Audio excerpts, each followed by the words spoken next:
ideally, why is it important for Congress to have a budget process?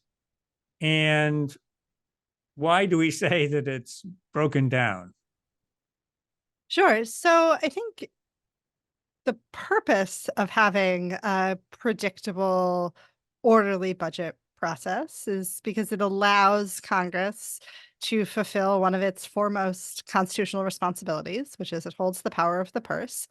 And a predictable process, if we followed it, would then also provide federal agencies who actually have to effectuate the spending decisions that Congress makes the sort of steady hand to know, this is when we'll know how much money we're getting. This is when we'll expect to get it. This we can decide and plan for how we're going to do that over the course of a year.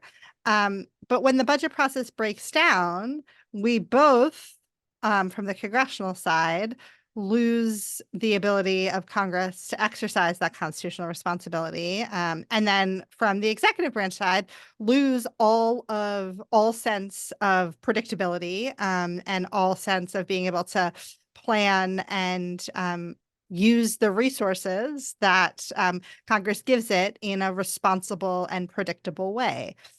So sort of you put both of those things together and you end up with both Congress not fulfilling its constitutional responsibilities, and also on a day-to-day basis with agencies really lacking the ability to plan and to be as responsible as I think we want them to be with the public's resources. Yeah, and it just it the process as it's supposed to work is perfectly logical. The Yeah, so president submits it a is budget. supposed, Yeah, right. So it is supposed to begin with the president kind of telling Congress what he wants a budget to look like. That is just the first step in the process. It's also supposed to include the House and the Senate coming together to agree on a concurrent resolution on the budget, which is an overall blueprint. I like to think of that as sort of setting the size of the pie for a given year. And then turning that pie over to the appropriations committees to divide up among their various functions, again, in a responsible and predictable way, decide sort of how big of a piece of the pie does the Defense Department get versus how big does the Education Department get.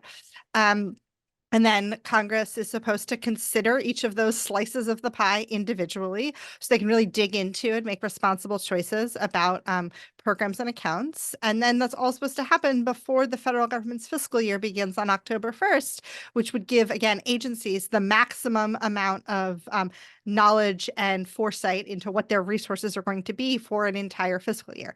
And we are at this moment, basically none of that has happened. yeah.